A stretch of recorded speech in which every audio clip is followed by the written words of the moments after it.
Joke. There it is, folks. The punchline. We had to leave you with a cliffhanger. It was the only way. Welcome to Hoosier Main. How's it going, everybody? The co-host, Jared, and this is Anthony. How's it going? We're back. This week we're going to talk about what we've been playing recently. Yeah. What have you been playing recently? Well, we were kind of going over the list. We just finished Baldur's Gate 3. That's kind of been our meetup at the end of the day game. We just finished that together. Yeah, so we just finished that, and then I am currently grinding through The Last of Us Remastered, trying to get these stupid trophies. And that's essentially what we do now, folks. We just grind trophies. I finally got Jared hooked on trophy hunting and getting him involved in that. I have been on that since God of War on PlayStation 4. That's when the bug resurfaced. I'd obviously been collecting trophies since the PlayStation 3 days when they finally stole that idea from Xbox. But yeah, I love trophy hunting, and I finally got you involved in it. And so yeah, we've gone from Baldur's Gate, getting all of the trophies in that, and kind of separately playing The Last of Us on my own. I want you to understand that sucking me into achievement hunting has been a curse. It's not a boon. Oh yeah. I mean, I've essentially gotten you addicted to heroin. That's what I've done here. I can't remember what the first game. Oh, I remember. Yeah, the first game that you sucked me in on achievement hunting was Final Fantasy VII OG for the PC on Steam. It had achievements, and I was knocking them out, not on purpose. And there was only one left, and it was to grind out like 10 million money or something stupid. It was some absurd number. And I was like, I'm not going to do that, I thought to myself. And you were like, you can't let that stand. I remember you saying that because in my heart, my soul, it activated something inside me. It said, he's right. You can't. It is one of your favorite games from your childhood. You must have 100%. And I 100%ed, and I was like, ugh. And then it went on to The Witcher and so on. So now I have like a growing... And now I've ruined gaming for you. Yeah, I have a growing list of achievements. Yeah, speaking of what have we 100% what we're playing, my monkey on my shoulder was 20XX. It's a Mega Man X roguelite. This is made by Firehose Games and Battle Staple Games. Interesting. This came out in 2017. When I first got this game, I was like, I'll never get the achievements in this game. My friend Zero, he picked it up, and he wanted to play co-op. And I was like, finally, I've always wanted to play co-op in this game with someone. This is amazing. And we played one day, and the next day I was like, man, I got to get better at this game again so I can get us through to the end. And I got an achievement. And I sat there, I was like, huh? I could get the achievements?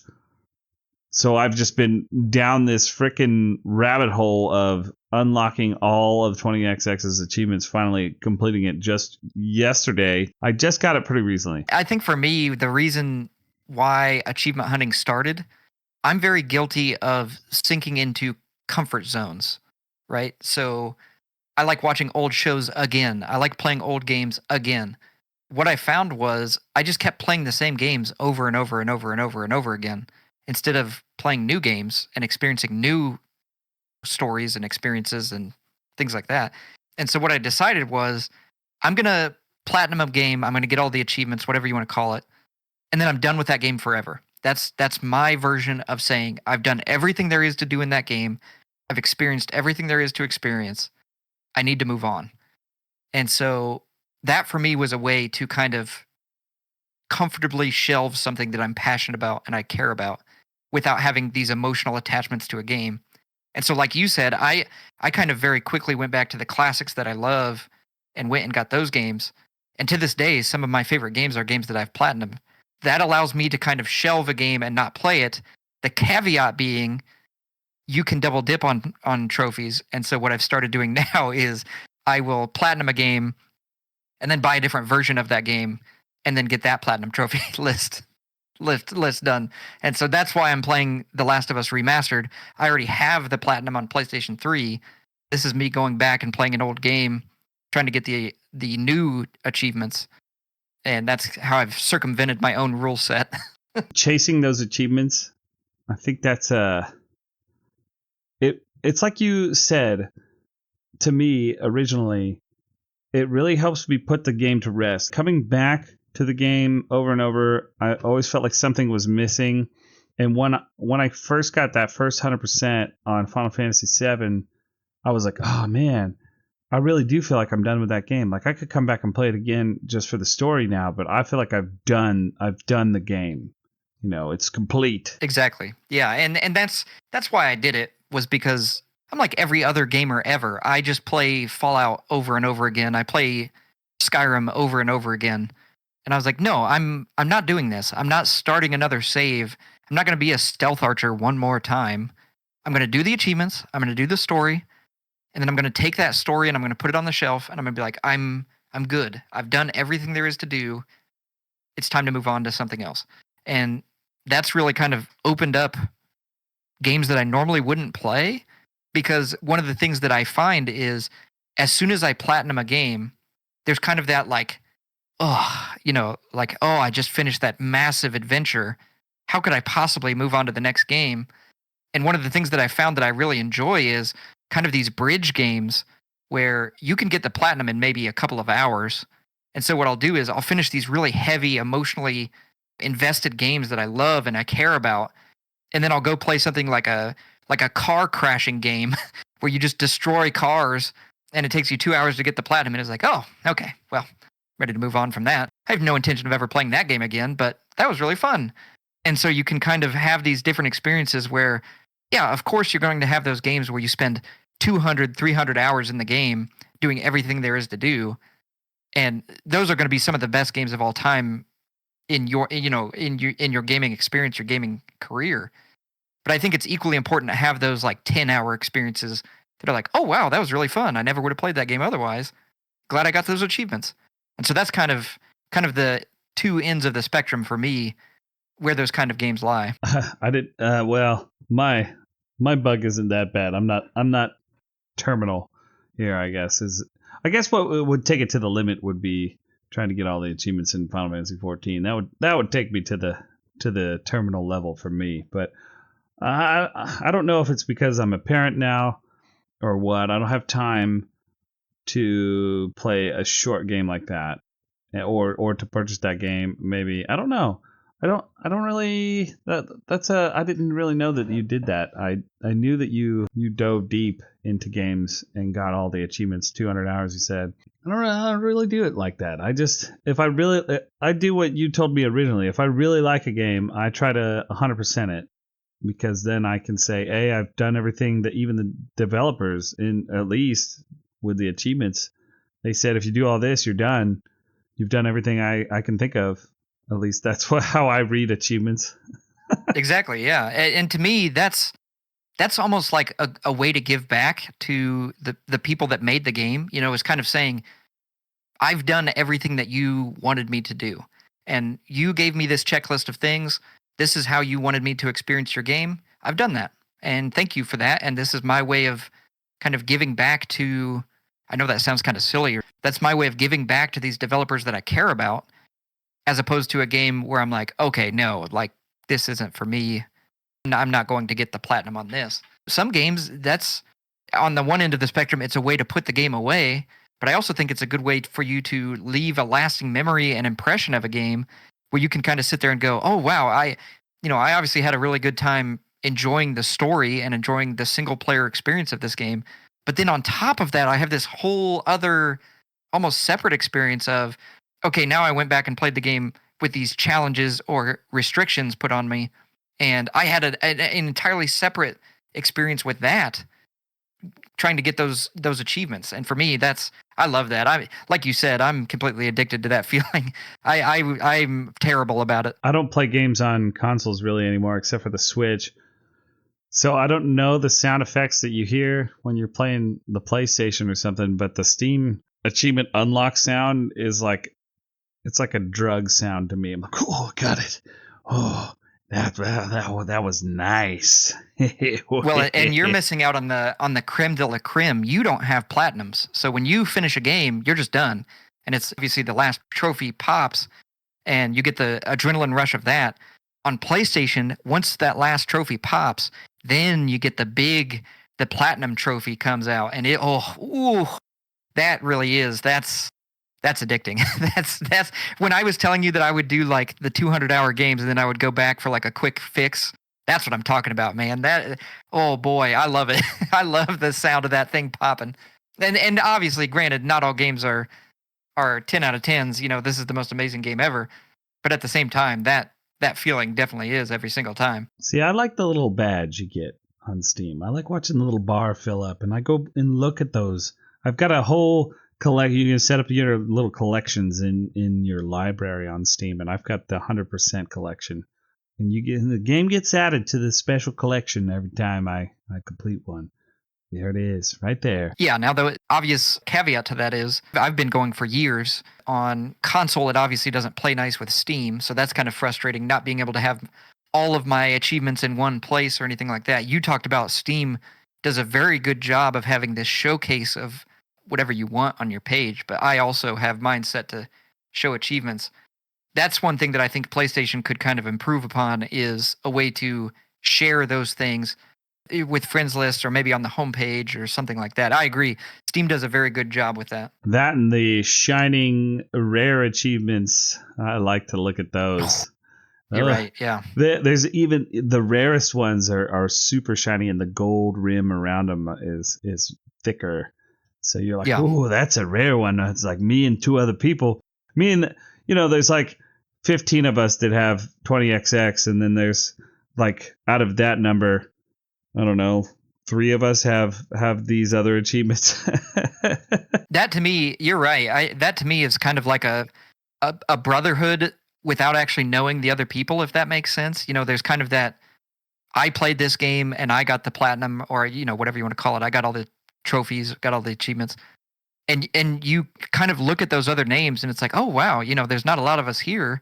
That to me is kind of like a special, there's not a real bond there. You don't know these people or anything like that, but you kind of look at their name and, it's kind of that nod of respect where it's like, okay, I see you over there, Yeah, nice. Me, you, the other guy. Yeah. I'll jump in here with the next game that I've been playing. And we literally just got done streaming this on Monday. And I'm obsessed with these games. I first got this game. Our mutual friend Lemon bought this game for me for my birthday back in, what would that have been? 2022.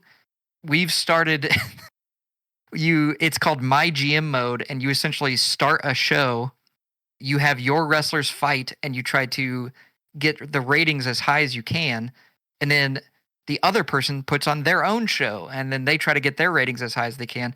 That game is WWE 2K25. And I am absolutely obsessed with these games. They are the most like soap opera, cheesy fun that you could ever have. We don't play these games, mind you. We put the AI versus the AI and we just let them go to town on each other. And we have a 2.5-hour stream of us just cackling with laughter at how funny it was, all of the ridiculousness that happens. It could not have a better time watching those AIs fight. We had never streamed it before, but we've been, like you said, you got that back in 2022. Back in the day.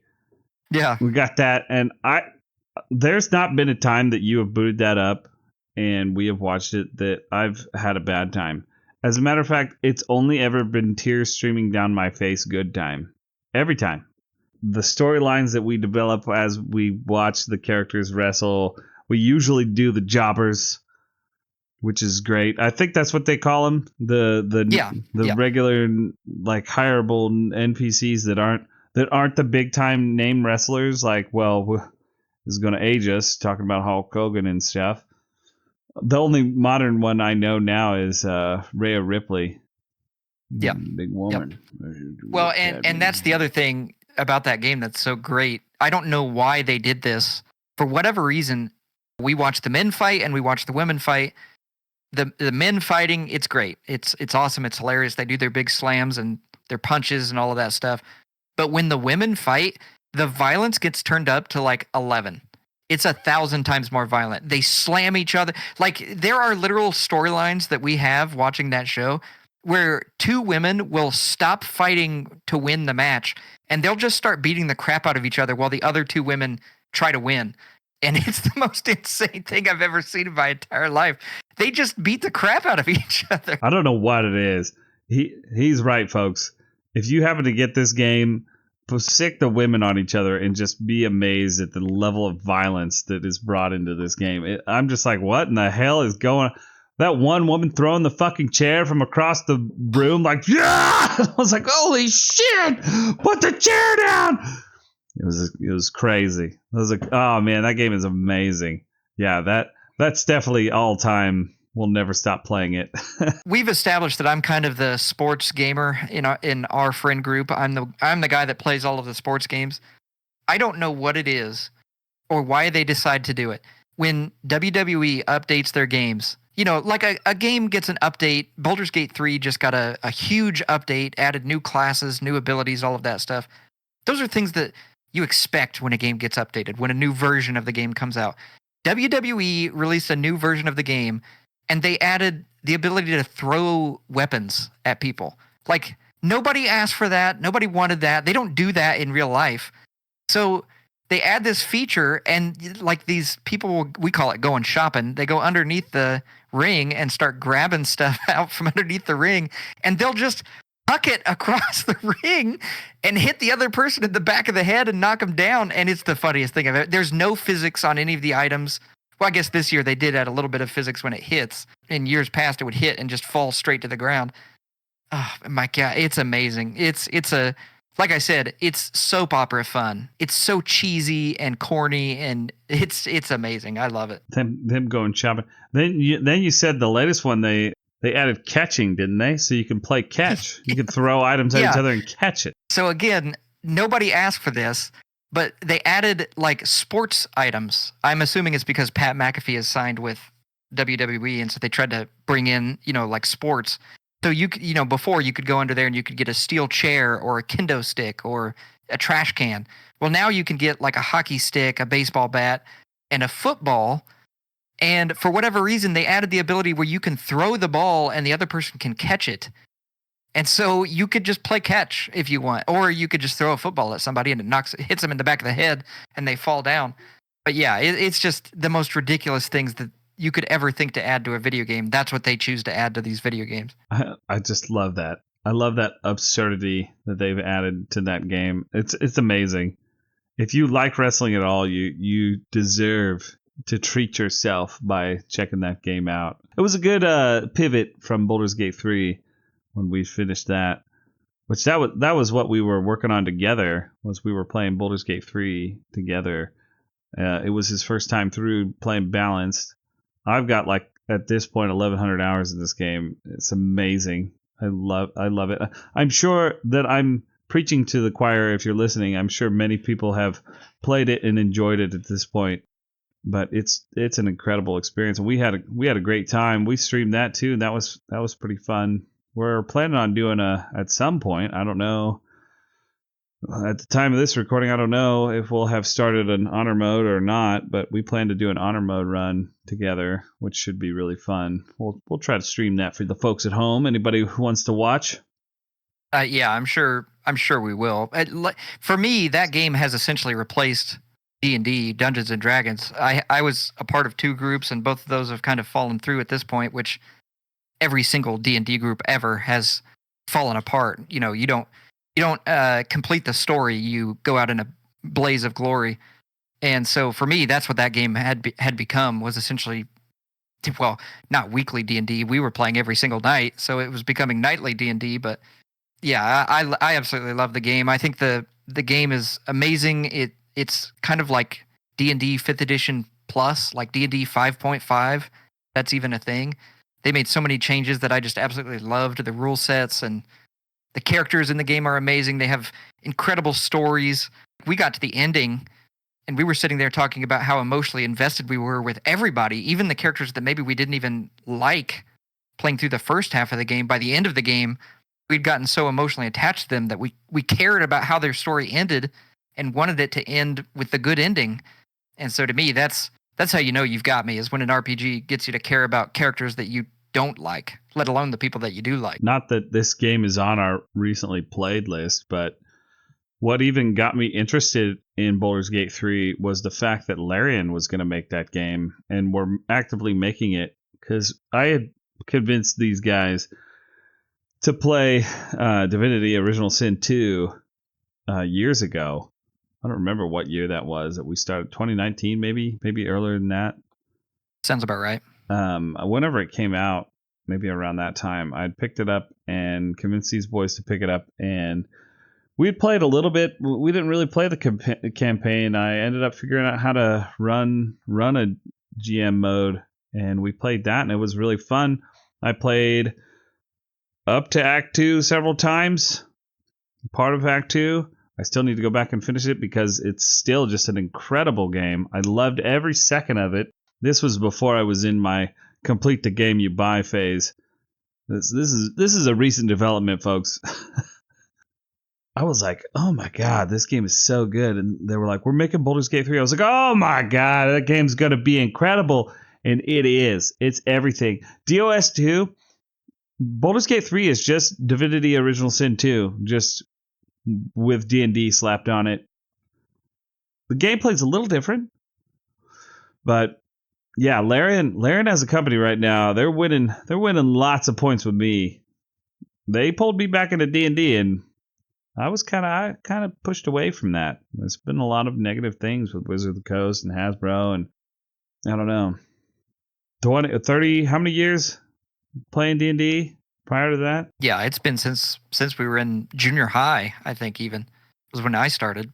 But you're exactly right. I think anytime a game comes out now, there's almost an expectation of, what does the multiplayer look like? How do we market this? Is this an esport, whatever you want to call it?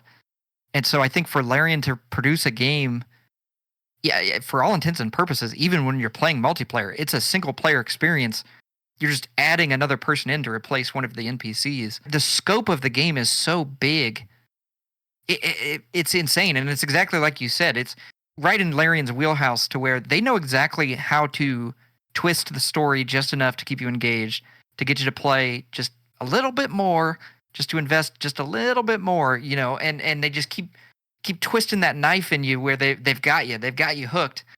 And I love it. Neither one of us are very good at multiplayer games. We talked about it in the first-person shooter episode. Neither one of us really comes home and plays Fortnite or comes home and plays Call of Duty. And I understand that kind of puts us on the outskirts of gaming right now. That's kind of where gaming is. But for Larian to produce a game, I mean, we spent almost 250 hours, almost 300 hours in this game, and we literally finished it, and we booted up old saves and went back and tried to get more achievements, So it's like we finished the game, and then it's like, okay, let's go again. I'm ready to go again. Yeah, and I've gone again and again. I completed the game a couple times by myself. I played a whole playthrough with my buddy Drin. He was that was an incredible experience, because I had so much fun playing by myself, and then playing with him was just amazing. I knew I wanted to play with more people after that, and so I'd been waiting to play with you, and you finally had finished your football season. Folks, he goes into hibernation during football season, and so he was unplayable with until then, and he's since come out of that. We got to do a playthrough. It was an incredible experience. The first time that both of us sat on the same side of the screen, if you will. And that was that playthrough was incredible. We were reloading saves so that we weren't reloading because we were losing. We would reload to send one guy in and see if he could complete the fight. And those 1v format that we were working on, that was a fucking good time. That was like, okay, Amon, Anthony, are you gonna be able to his character Amon, are you gonna be able to do this by yourself for Shadowheart? Like, let's see, okay. Man, I love that. It's literally the handshake of the forever DM and the min-maxer of the table coming together and being on the same side, and it's like, okay, obviously we're going to win. Now let's see how many stipulations we can put on ourselves and still win. I don't know. I'm kind of nervous about that honor mode playthrough. And I don't want to lose. Like, we make one bad mistake, Dude, we get too cocky. I'm telling you. Granted, I've seen behind the curtain a little bit here to make a Wizard of Oz reference. I've GM'd for us when we played Curse of Strahd, a very popular 5th edition module. Well, not just 5th edition. It's tied to D&D lore itself. And some of the creatures in that had legendary actions. I'm terrified of honor mode because I know what legendary actions are. I don't think. Have you ever played a D&D session with legendary actions in it? No. Yeah, so I like, for me, I know what they are. I don't know what each individual person is going to have. Legendary actions are different for each person.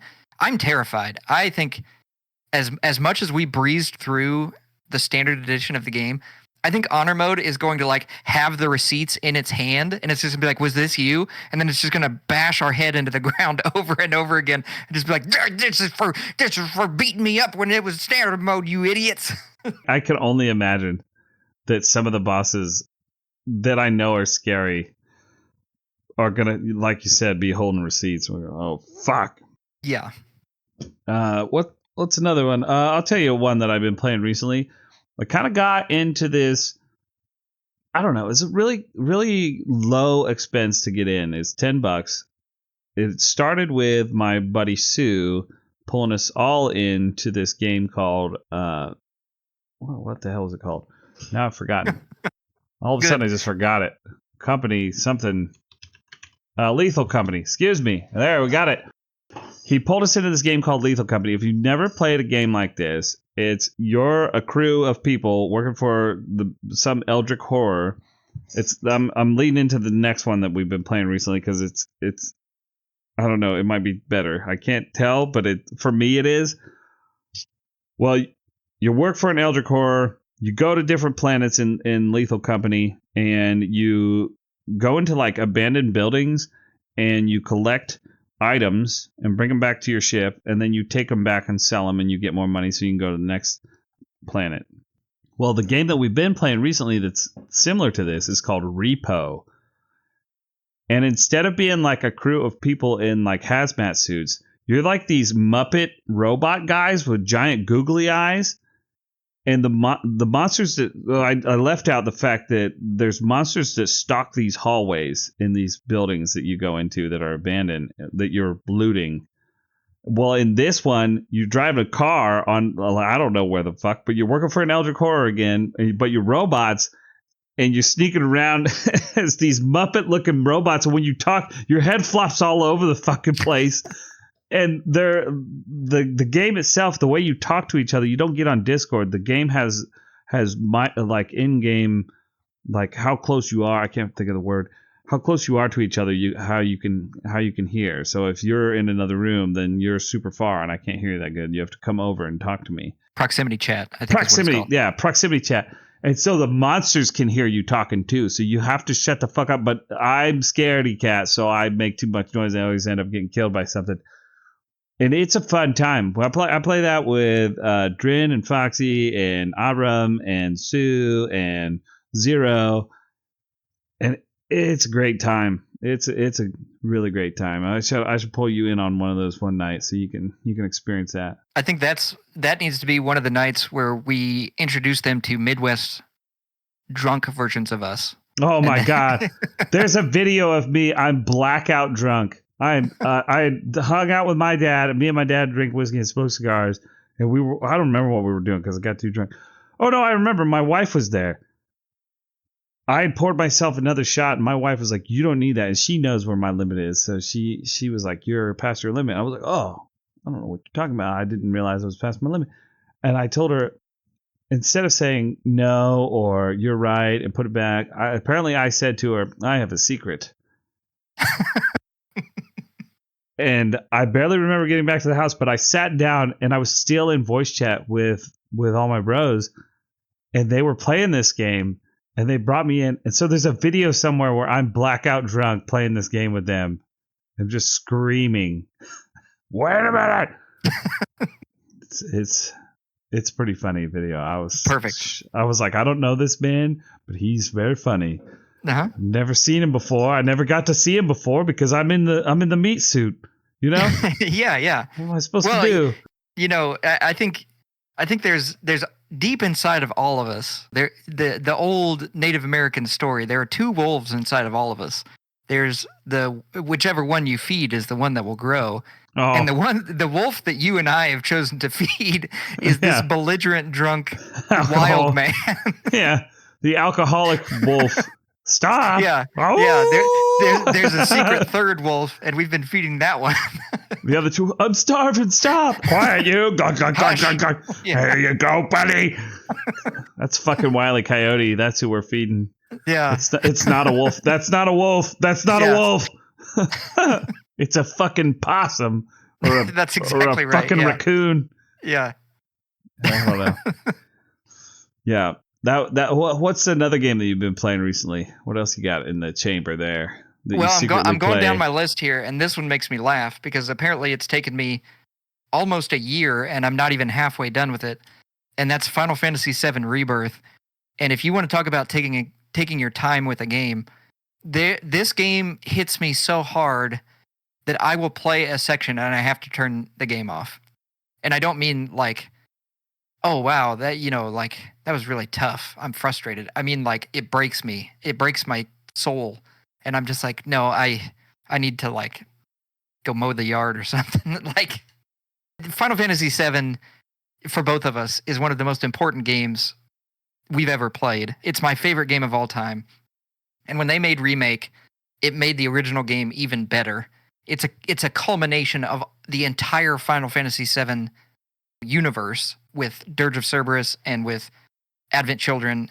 I mean, it's everything. Even the mobile phone games that came out only in Japan, it's got that stuff in it. And Rebirth is we're getting. I don't want to spoil anything for anybody who hasn't played it, you included. It's everything that I wanted and I loved in remake, and they just keep doing it. They just keep making it better. It's taken me a year, and I still can't bring myself to beat the game. I'm there. I'm ready to beat the game, and I just don't. I'm not. I can't. You know what I mean? Like it breaks me. That game physically breaks me down to my core. Who said something about this earlier today about not finishing a game? You're afraid to finish or something. I can't remember what he said exactly. But I don't see anything wrong with taking your time. Some people like to rush through a game, and I don't think there's anything wrong with that either. I think go at your own pace. But I've always, when I play a game that I really am invested in the story, I always take time. It's just like if they release a show all at once, I'll just watch one episode a day of a show and just stretch it out so I can sit and process everything. Because look, this game wasn't made in a day. It took a long time, and I like to sit and just go through it and comb through it and think about everything, whatever it is. And talking about Rebirth, I have it. It's in my library. I need to get to it, and this is kind of a little teaser about what me and Anthony are wanting to do here. Is we're wanting to do a deep dive into Final Fantasy VII. We're going to start with OG 7, and so with the completion of 20XX just recently, that's unlocked my time to do another playthrough of OG 7, so we can build up to the Rebirth. So he's right. I haven't got to it yet, but it's good that you're playing it. You're ahead of me, so we can really break it down. This is how it always is. I'm always the last one to finish this. Yeah. Well, and like I said, I learned this from you when myself, you, and Lemon all played God of War together. You were the last one to finish, and I kind of took that from you. That admiration of I'm not going to binge through it. I'm going to enjoy the things that I enjoy, and kind of take it one bite at a time. I have no problems with playing a game multiple times, especially Rebirth, but I think those games, especially the way that you play, you're much more of a methodical, old school, turn based player.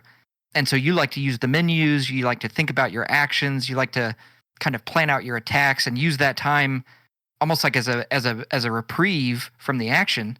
Whereas I like to use the hotkeys, and I if I can, I never want to pause the game. And so that juxtaposition of how we play, I think, really adds to the experience. And so my intention was the entire time, you play through it on normal mode and play it nice and slow and enjoy it. I'm going to play it on hard mode. I want that game to beat my ass, and I want it to break me and destroy me, and then I'm just going to get faster and better and quicker and stronger, speed, power, charisma, beat that game down into submission. I like that. There's two things I was thinking about when we were talking about how I go through it. Like you binge fast food, right? Yeah. But like a steak, I don't just smash my steak when I get a steak at a restaurant. I cut it and I bite each piece, and I'm like, that's nice. That's a tasty steak. You know, you don't just wolf down a nicely cooked steak, right? So that's kind of how I've always thought about it. Like you said, chewing it and savoring it, and before moving to the next bite. You know, each bite is its own bite, kind of thing. Yeah. I'm interested to hear what else you have in the chamber here. I've still got about, what do I have? 3 games left on my list. But yeah, I'm interested to hear what your next game is. I was trying to think. There was something else I wanted to say about that. Oh, I was going to say this. The other thing that I do when we were talking about Final Fantasy VII and playing that, if it's a game where the characters were given to me, then I usually sit there and think about how that character would actually act and try to play like that with that character. So in Final Fantasy VII, instead of just min-maxing who would get the best stuff, I would min-max who would get the stuff that I think they would use, like and how they would actually fight and play. So when I'm thinking about their movements and their attacks or their actions, I'm thinking about how they would fight. And that's how I played Baldur's Gate 3. And that's why I like the turn-based aspect if I have a group. But then, like you said, at some point you switch that off and you min-max like crazy. And you do the hard mode run, and I really like no pauses in the action. I think that's so cool. There's something to say. We're going to get to that at some point about the battle system in Final Fantasy VII, but that's a little teaser for you folks about that. But what's next on my list? Let's see. What is there was another game I got sucked into. Actually, 2. The whole Phantasy Star online experience. I was sucked into that by my friend Zero. We were all looking for something to play together. No, I remember exactly how it happened. I saw him on playing this game, and I was asking him questions about it, and he was like, "Yeah, it's free. You can just get on and play this this online server. It's a private server that they put up. I guess Sega's not like upset about it or anything." So we were playing Phantasy Star Universe. And it's just awesome. I love going back and playing games from 2010 and back further than that. I have a strong admiration for where we came from in gaming. Well, mostly because I lived it, but also I like to go back and look at it as an adult and really see and think about, like, if this was the pinnacle of gaming, I would think this was fucking incredible. And Phantasy Star Universe, I mean, they were doing some magical stuff in that game. It was so fun. Zero was so right pulling us into that, and it was a great time. And then we came up to the current Phantasy Star Online, which is Phantasy Star 2 New Genesis, which has got a lot of bad criticism, but you can actually go back and play Phantasy Star Online 2, the original, because it's really kind of confusing in their naming conventions. New Genesis is basically Phantasy Star 3, but it's inside the 2 engine. I don't even know if it's in the engine. I don't even know what the fuck's going on with that. It's confusing. But you can go back and play the Phantasy Star Online 2, which it was really fun. They did a great job. All the classes are really fun. Action RPG, really fun to play. Action MMO. New Genesis was really fun to play. I completed the story in that. I was working on doing the story in Phantasy Star 2. I got sucked into the Summoner class because you know what happens to me when there's a pet class and there's lots of pets, and then I start getting sucked into that, and there wasn't a lot of information because the class wasn't played that much, and there was not a lot of documentation during that time period. Just like there's not a lot of documentation for Phantasy Star Universe, people just weren't online making guides like they do now, where there's a video and there's like a big write-up and here's everything that you need to know.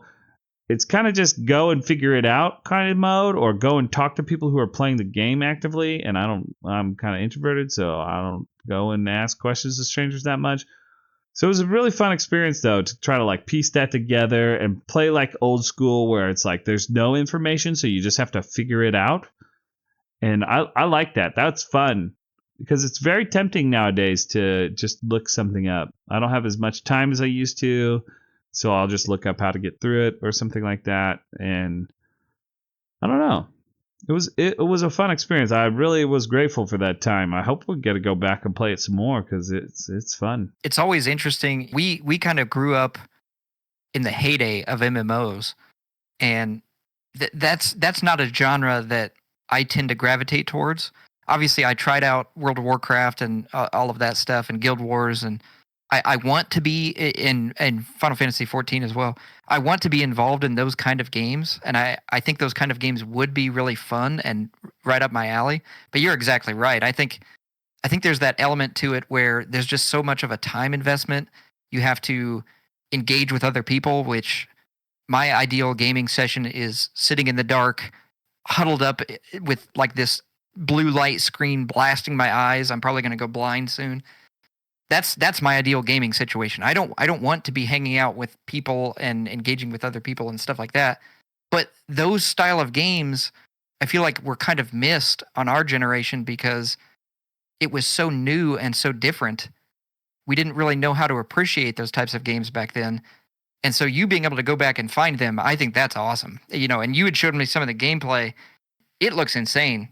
Those games look absolutely incredible, even for somebody who does not enjoy those MMO style of games.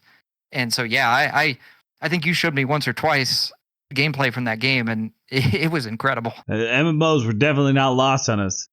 I got lost in them during that time when MMOs were in their heyday. I was Warcraft. I played Guild Wars 2. I didn't play EverQuest, so maybe the older MMO guys are ready to dunk on me. I didn't play RuneScape. My older brother played RuneScape. I watched him play that. I watched him play Star Wars Galaxies. I didn't play it. We only had one computer, or none. I didn't even have a computer at the time when he was playing Star Wars Galaxies. I played SWTOR. I played a lot of MMOs. I like MMOs because they're kind of like cheap D&D, if you will. Yeah. But it's action based instead of turn based, and so you find a group. I mean, I'm very thankful for the group that I found in Final Fantasy 14 recently. It's been a couple years now almost, and I've been talking about them this past 30 minutes here. I play other games with them. I met them in 14, and now I play Repo with them. Or Overcooked was one that we were playing recently. Man, that was a good time. Oh man, that game. See, this is a game that I probably wouldn't catch you playing because you have to play with other people. And I was playing that game with Drin, Foxy, and Avram. I played that game with them, and it's like being in a kitchen, but it's fun. I worked in a kitchen for 3 years. This is fucking hard ass work. The people who work in kitchens, I have a lot of respect for them. And playing that game is like that, but the fun stuff. So like we're doing call outs like behind, got 3 things walking, something's died in the window. Just scream. I was just screaming like I used to, but instead of being stressed, it's fun stress. And it's oh man, I love multiplayer games. I love playing multiplayer games. I grew up with 3 brothers. That's the kind of game experience I'm looking for. That's why I gravitate towards MMOs. Even though I'm introverted, like I still will get drunk enough to make friends. That's how it happened. That's how I met these people that I love and play games with now. But yeah, Overcooked, good game. MMOs, good games. I would have loved to have been playing Warcraft with the folks that I play 14 with now, because they played Warcraft too. It was a good time. The Warcraft was a great time, folks. Experiencing it firsthand when everything was happening. It was an experience that I wish I could have recorded, because there wasn't a lot of screen recording software at that time too. So if you could run that kind of, I can't remember the names of the programs, and we didn't use Discord. We used Ventrilo and TeamSpeak and stuff like that. Good times. Yep. Tr- Those were the Wild West days back then. it was. We were still in Wild West times. Now we've kind of established that this is what people want. Warcraft, I think, is still king. I remember every MMO that would come out, they'd be like, "This is the Warcraft killer." Then Warcraft would kill it again, and you'd be like, "Shit." Well, we'll get them next time. 14 did a pretty good job. They didn't start out good, okay? 1.0 is not looked upon fondly by a lot of the people who played it, but ARR, it was awesome, and now it's still one of the few paid monthly subscription games that there are. But let's see. You got anything? Was there anything that you really wanted to mention on this recently played list? Yeah, I've got one last thing here, and I'll be quick because this is kind of a quick one. This is my most recent platinum, and it was in Dragon Ball Fighters, and it is a 3v3 fighting game, 2.5D fighting game. I loved it. Obviously, it's kind of like a merger of my two favorite things. It's a fighting game, and it's Dragon Ball, which is my the original anime that I watched and got into, and what sucked me into this whole kind of like universe, I guess. And so I loved it. A lot of the achievements were based on fighting online and fighting against other human opponents. Normally, those are things that I do not enjoy, but this was a very agreeable experience. I think mostly because it was Dragon Ball Fighters. I thought, I had sent a couple of the videos to you. This was before we had started streaming or anything like that. But I had sent a couple of the videos to Discord. And I think that's kind of what got the ball rolling, is kind of that idea of like, man, that was so fun. I want to share it. I want to get that out there. And we just hadn't gotten far enough with our experience, like you had said, with our confidence and all of that. And so this was kind of the first one for me where I was like, okay, we need to get serious about this. We need to lock in here. And so yeah, that to me, there was a story mode. It's kind of a weird story that revolves around an android who, I want to say she's trying to absorb every like fighter in the universe, but there's not enough energy in the ones that are currently on Earth. So what she does is she clones everyone, and then you have to fight the clones. Obviously, it's not the most original story of anything like that, but it was pretty fun. I enjoyed it and got the platinum in it. And so yeah, that was kind of my last game that I had been working on, and got the docket cleared, and so now I'm ready to move on. We didn't mention this earlier, but the most recent that he and I had played together, maybe we did talk about this. We need to do a walkthrough for the folks at home of our Stardew Valley experience. I wish we had been recording then. Well, this was before we decided to start doing all this stuff. He and I had played Stardew Valley as something very recently. Of course, now we've been playing this game since it came out. I have, I think, 3 copies of it. I love this game to death. The modding community around it is incredible. Concerned Ape is an incredible content creator. These portraits here, or well, you can't see them, but the portraits that we use for Hoosier Main, I created for a mod for Stardew Valley for me and Anthony to use in the game. And so we completed that, and we still are missing 2 achievements. Well, some of us are only missing 1. Okay, I'm missing 2. He's missing 1. And it's for this arcade game that's in the game, so we need to get to that. But yeah, I mean, that we finally 100%ed the main game, and that was an incredible playthrough. But we've been trying to do that for several years. We tried to do it with all the old original Lemon and the Melons group, Brick and Lemon, and they fell off. I think that just happens to a lot of groups out there where people move on or move away or whatever. But we finally completed a save. We still have their houses. We'll have to show you them. We it's like they died in the game and in the storyline. They passed away. We're right here. Yeah, they're dead. Oh, we're here. Yep, I can still hear them. Yeah, I agree with that. We need to do a walkthrough, and kind of maybe we could do like a walkthrough of our houses, and then we could do kind of like a daily schedule. Oh, we got to do the daily schedule. Because now obviously we had to make 2 separate saves, because one of the farms was just us being so focused and min-maxed that we just have the entire every square inch. It's either food or sprinklers. And that one we didn't care about anything. We didn't talk to any of the villagers. We didn't do anything. We just tried to get money. That was the Joja run, the evil run, which we found out wasn't actually evil. Joja is actually good business partners when you invest in them. And then the other was kind of the good guy run, the Junimo run. And you were a part of the mining guild, and I was a part of the fishing fraternity. And boy, we've got some storylines in that we we could do a full episode on that actually. Yeah, I want to do a deep dive into Stardew Valley. Well, that's definitely going to be Stardew Valley is going to be tied to some of our Harvest Moon stuff we've been talking about. Folks, we're going to be moving to kind of some deep dives here and there. I don't know. We're definitely going to be deep diving Final Fantasy VII because that's what really got us started talking about this stuff and thinking about that we wanted to record our conversations to share with people.